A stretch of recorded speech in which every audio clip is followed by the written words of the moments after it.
Selamat pagi anak-anak. Pembelajaran hari ini tema 2 menyayangi tumbuhan dan hewan, subtema 3 manfaat hewan bagi kehidupan manusia pada pembelajaran 1, 2, dan 3. Mari kita buka dengan doa. Dalam nama Bapa, Putra, dan Roh Kudus. Amin. Allah Bapa, syukur dan terima kasih setelah selamat pagi, Engkau melindungi kami sepanjang malam, dan Engkau mengizinkan kami untuk menikmati hari baru bagi kami.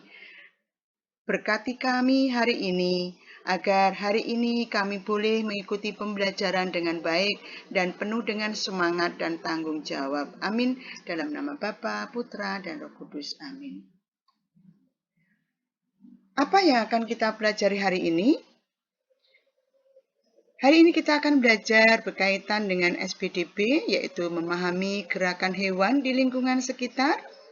Bahasa Indonesia menjelaskan isi dongeng, kemudian matematika, sifat, pertukaran, atau komutatif pada perkalian yang sebenarnya sudah beberapa waktu kemarin kita juga sudah belajar.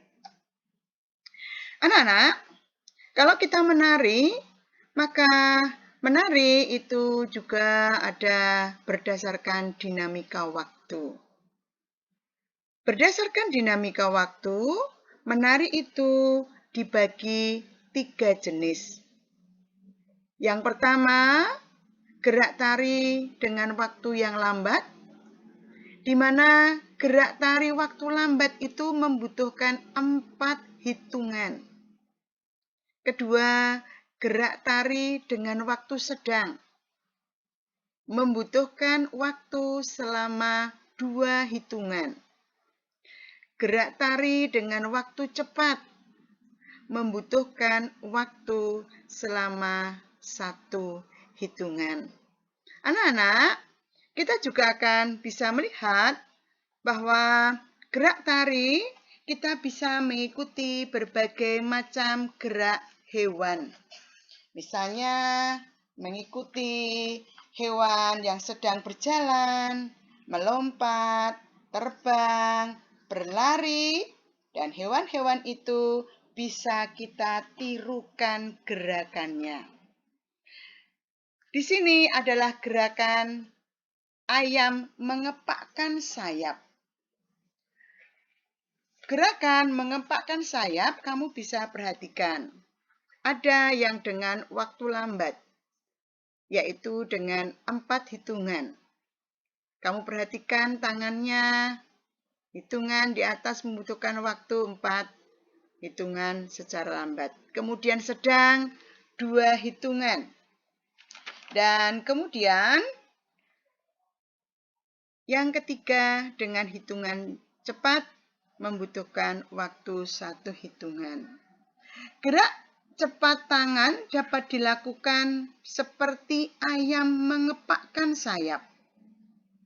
Berdiri tegak, tekuk kedua tangan, siku di samping badan, kedua tangan menggenggam di depan dada, siku digerakkan ke atas dan ke bawah sesuai irama.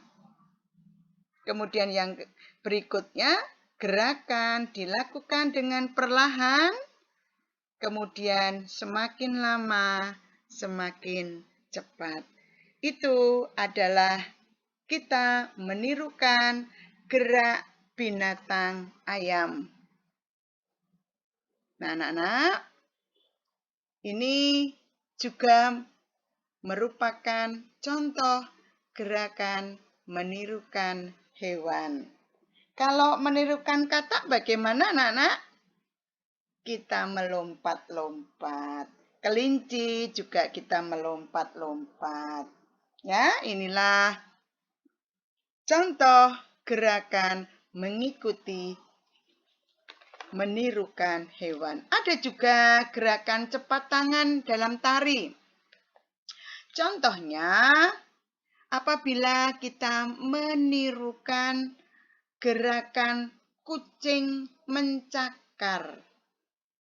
Gerakan kucing mencakar dan menangkap tikus itu adalah gerakan yang dilakukan dengan waktu yang cepat. Nanti kalau tidak cepat, tikusnya sudah tidak tertangkap. Maka gerakan cepat dalam tari yaitu gerakan kucing mencakar-cakar dan menangkap tikus adalah contoh dari gerakan yang cepat. Nah, kita dapat menirukan dari gerakan hewan di sekitar kita. Ada berbagai gerakan hewan, berjalan, melompat, terbang, dan berlari. Salah satu gerakan yang dapat ditiru dan dijalankan gerakan tari dengan diiringi lagu adalah gerakan kupu-kupu. Perhatikan, ayo tirukan gerakan kupu-kupu yang ada pada layar ini. Gerak meniru hewan yang diiringi lagu dengan bertema hewan adalah gerak menirukan kupu-kupu diiringi lagu kupu-kupu yang lucu ciptaan Ibu Sud. Kupu-kupu yang lucu, kemana engkau terbang? Hilir mudik mencari bunga-bunga yang kembang, berayun-ayun pada tangkai yang lemah. Tidakkah sayapmu merasa lelah? Kamu praktek gerakan kupu-kupu, kamu cari lagu yang mengiringi gerakan kamu, itu kamu perhatikan ada 12 gerakan. Sekali lagi, gerakan ini diiringi dengan lagu kupu-kupu yang lucu ciptaan Ibu Sud. Kamu video, kemudian kamu kirim sebagai tugas praktek menari, menirukan gerakan salah satu hewan yang ada di lingkungan kita. Anak-anak, masih manfaat hidup rukun di sekolah? Kamu bisa lihat, memiliki banyak teman, mempererat tali persahabatan, tercipta suasana kelas yang nyaman dan tertib. Kemudian manfaat kerjasama di sekolah, pekerjaan cepat selesai, pekerjaan terasa lebih ringan, memperkuat persatuan dan kesatuan.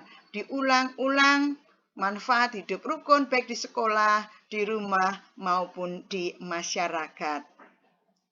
Bahasa Indonesia menjelaskan isi dongeng. Anak-anak, hal-hal yang perlu diperhatikan dalam membaca teks, yaitu tentang lafal. Lafal itu apa? Pengucapan kata yang tepat. Sedangkan intonasi suara adalah tinggi rendahnya suara. Tanda titik, intonasi suaranya datar. Tanda tanya, intonasi suaranya menurun. Tanda seru, intonasi suaranya agak naik. Kemudian juga kalau kita membaca, kita juga harus memperhatikan ekspresi. Membaca dengan penuh perasaan. Juga memperhatikan tanda baca koma. Kalau koma kita berhenti sebentar. Kalau titik kita berhenti, kemudian membaca kalimat berikutnya. Juga dengan suara yang lantang yang dapat didengar oleh orang lain dengan jelas. Maka anak-anak, kamu membaca dari buku tema 2, paket kamu, pembelajaran 1, halaman 55 dan 56 dengan judul Ayam Jago Baru. Kemudian setelah kamu membaca buku tema halaman 55 dan 56 yang berjudul Ayam Jago Baru, kamu mencoba mengerjakan. Tugas yang pertama, praktek menirukan gerakan hewan kupu-kupu. Tugas yang kedua, bahasa Indonesia, yaitu menulis. Tulislah isi dongeng tersebut dengan menjawab pertanyaan. Anak-anak, gambar yang ada di layarmu itulah yang disebut dengan peta pikiran. Maka nanti peta pikiran ini kamu gambar, kamu tulis dulu. Di bawahnya kamu jawab pertanyaan tersebut dan kamu harus mencari dari bacaan ayam jago baru. Kalau kamu tidak membaca, kamu tidak akan pernah menemukan jawabannya. Pertanyaan pertama, siapakah tokoh dalam dongeng tersebut? Kemudian sikap ayam jago saat melihat matahari itu bagaimana? Kamu tulis. Kemudian apa yang ditanyakan? Pemburu. Itu pemburu ya anak-anak, pemburu hantu kepada induk-induk ayam. Dan bagaimana perasaan si ayam jago baru. Kamu gambar dulu, tulis dulu peta pikiran. Sehingga kamu tahu apa yang dimaksud dengan peta pikiran tersebut. Kita sampai pada sifat pertukaran atau komutatif pada perkalian untuk menentukan hasil. Perhatikan contohnya anak-anak.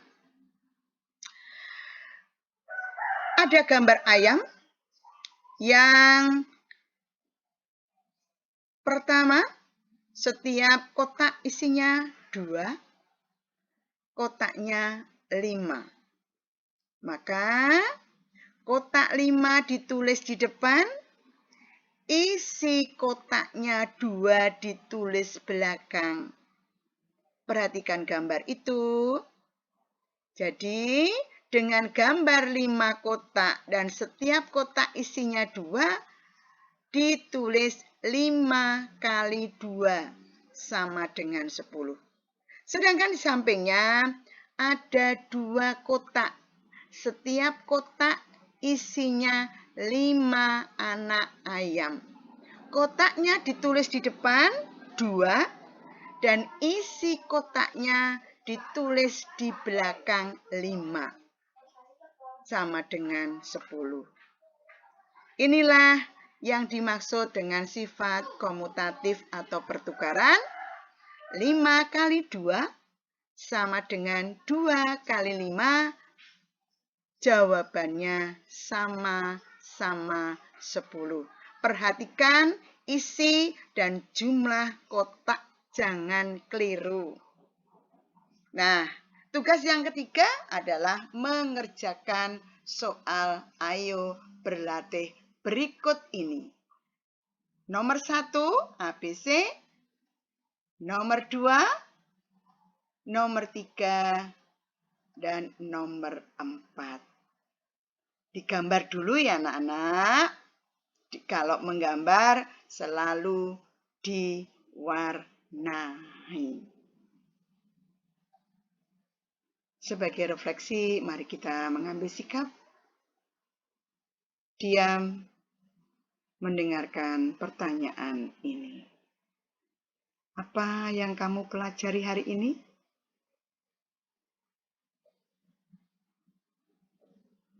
Bagaimana perasaanmu saat kegiatan membaca nyaring atau menirukan gerakan kupu-kupu?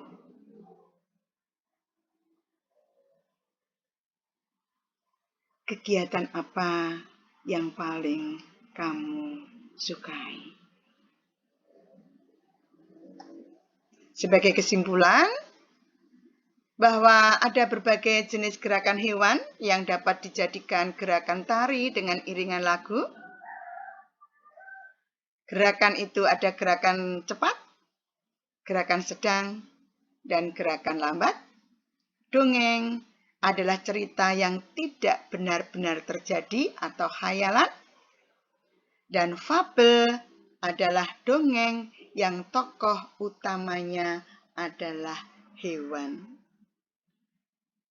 Kemudian dongeng selalu berisi pesan, amanat atau nasihat, dan sifat pertukaran atau komutatif pada perkalian dapat ditulis A kali B sama dengan B kali A. Terima kasih anak-anak. Kebersamaan pembelajaran hari ini. Tetap semangat. Mari kita bersama tetap menjaga kesehatan. Dan jangan lupa 3 tugas hari ini diselesaikan dengan penuh semangat dan tanggung jawab. Kita tutup dengan doa. Dalam nama Bapa, Putra, dan Roh Kudus. Amin. Ya Bapa, syukur dan terima kasih atas penyertaan-Mu dari pagi hingga siang, dari awal hingga akhir pembelajaran. Semoga pembelajaran ini bermanfaat bagi hidup kami. Berikanlah kami tetap semangat untuk senantiasa menyelesaikan tugas belajar kami demi masa depan. Amin. Dalam nama Bapa, Putra, dan Roh Kudus. Amin. Selamat belajar anak-anak. Tuhan memberkati.